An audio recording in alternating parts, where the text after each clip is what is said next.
So I wanted to take a closer look at the new gameplay reveal from the Blood of the Dawnwalker, an upcoming title from the Rebel Wolves.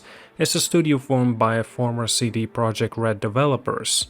The game is set to be launching in 2026, and the footage that we've seen was labeled as a pre-beta, which means that it's still quite early in the development.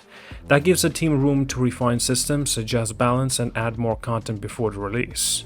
Now, the Blood of the Dawnwalker casts you as a Dhampir, well, basically kind of like a half human and a half vampire, who gains full vampiric powers at night and remains largely human during the day. So you will be living in the Vale of Sangoria, a small mountain settlement that has fallen under the sway of the vampire's warlords. Now, these vampires use fear and religion to control the townfolks, convincing them that they offer their blood as kind of a sacred duty. Now, as our protagonist, you aim to free the people and break the grip of their oppressive rulers. And one of the game's key features, it is a time management mechanic. You have a fixed window to roughly 30 in-game days to complete your mission. Time only moves forward when you're undertaking quests, meaning you can explore and prepare at your own pace without a looming clock. Now, the developers describe the time as a resource rather than a ticking countdown. Now, every task you accept advances the calendar, but you can wander freely until you commit to a new mission. So this kind of design encourages players to plan strategically, choosing which objectives to pursue, which threats to neutralize, and how best to allocate the limited days available. Now, so the open world regarding that of the Vale of Sangoria is rich with the side activities, random encounters, and dynamic events that unfold differently depending, of course, on whether it's day or night. And during the daylight, you navigate the religion as the mostly or ordinary human. The locals treat vampires as gods, offering blood and obedience in kind of a twisted ritual. You can interact with the townspeople, gather information, and undertake daytime quests that often involve stealth, diplomacy, or straightforward combat. Now, if you act too openly against the vampire regiment, the village guard will become suspicious, raising checkpoints and launching patrols that make traveling quite more dangerous. Now, though, regarding when the night falls, everything quite changes. You gain access to the array of the vampiric abilities that transform traversal and combat. You can now teleport short distances in a swirl of mist, climbing walls with effortless grace, and use heightened senses to detect hidden items or enemies. However, every night begins with your character feeling starved, low on blood, which translates to, well, with the reduced health. And of course, to restore your strength, you must feed on human or even animals. Now, this hunger mechanic adds a layer of tension to nighttime missions. You need to balance using your powerful abilities with the risk of running low on health if you can't find a suitable victim. Now, combat in the Blood of the Dawnwalker is directional and precise. Enemies attack from 4 main directions: up, down, left, and right, and you must parry or block accordingly. Successful defenses build up on your energy gauge, which you spend on special moves and vampiric powers. As a human, you have access to limited magic that consumes blood when cast, reinforcing the idea that every supernatural action comes at a cost. In vampire form, your powers are stronger and more varied, but you remain bound by the hunger mechanic. You'll need to switch form and tactics based on the situation, whether you're facing a band of guards in daylight or powerful vampire lieutenant at night. Another little thing as well, initially when I saw this gameplay combat, I actually did not really got excited about it. A lot of people started comparing to Kingdom Come Deliverance 2, but just more of a third-person perspective. And in my personal opinion, I did not really like it, but after I continued watching the gameplay and this breakdown, I kinda got used to it and I started to appreciate it more. Now, regarding your character progression, that actually ties into both gear and a skill tree system. You'll find weapons, armor, and trinkets dropped by foes or hidden in the world that you can find. Leveling up grants perk points, which you assign to one of the several skill trees.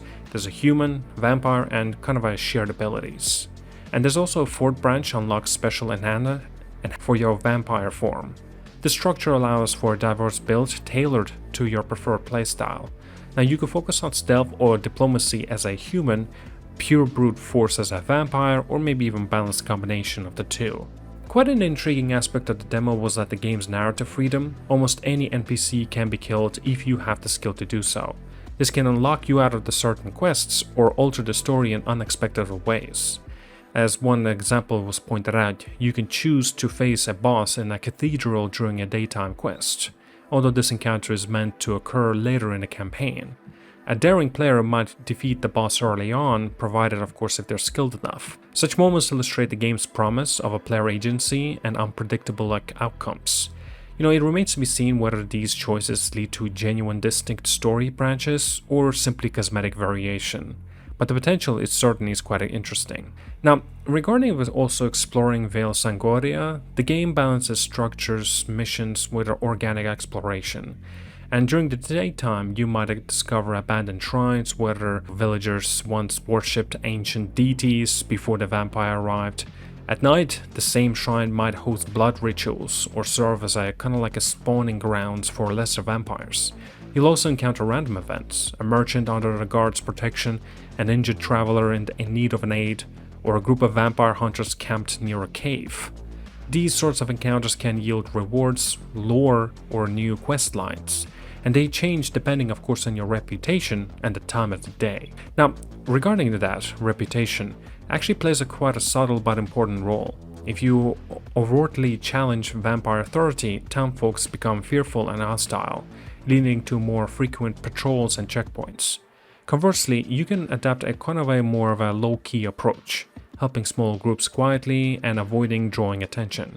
Now, this stealth-focused playstyle might extend the time frame for your mission by keeping the guard occupied elsewhere, or by weakening the vampires without triggering open conflict. Now, these choices between stealth and direct confrontation shapes not only combat encounters but also the broader state of the world.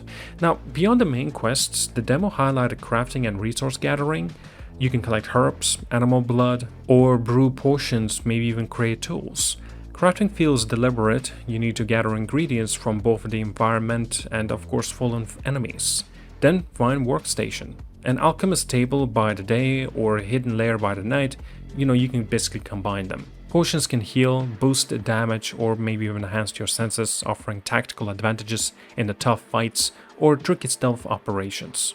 Visuals in the demo were atmospheric, with detailed mountain vistas, gothic architecture, and a stark lighting that shifts dramatically between sunrise and moonlight. Sound design complements the visuals, from the crunch of the snow underfoot to the distant speech of the vampires in pain. Now, the transition from the day and night triggers subtle environmental changes. Torches are lit, shadows lengthened, and creatures stir, creating kind of a living, reactive world. Although this was very early in the footage, and the overall presentation suggests a high level of polish. And now, regarding the technical side, Rebel Wolves seem to focus on performance and player experience. They emphasize that the pre-beta build ran smoothly on mid-range hardware, with adjustable graphics settings accommodated for the wide range of PCs. And of course, looking ahead, the success of the Blood of the Dawnwalker will depend on how these systems come together in the final build. The time as a resource mechanic is promising, at least intriguing, but needs careful tuning to avoid making players feel rushed or limited. And the combat directionally kind of a parry system should remain responsive and engaging through dozens of hours of play. And the branching narrative choices must deliver real consequences to reward exploration and multiple playthroughs. Overall, the gameplay reveal kind of gives us plenty to anticipate. The blend of the human and vampire abilities, the integration of the time management, and the open world freedom all point towards quite a unique action RPG experience. Now, if Rebel Wolves can polish these features and ensure that players' choices truly matter, the Blood of the Dawnwalker could become a standout title in 2026. But for now, I will be paying close attention to their progress and the development regarding this game. And at that, thank you so much for watching, like and subscribe. Do let me know down in the comments as well, what did you think about the Blood of the Dawnwalker? Thank you so much for watching, like and subscribe. I'll see you guys all and have a wonderful day.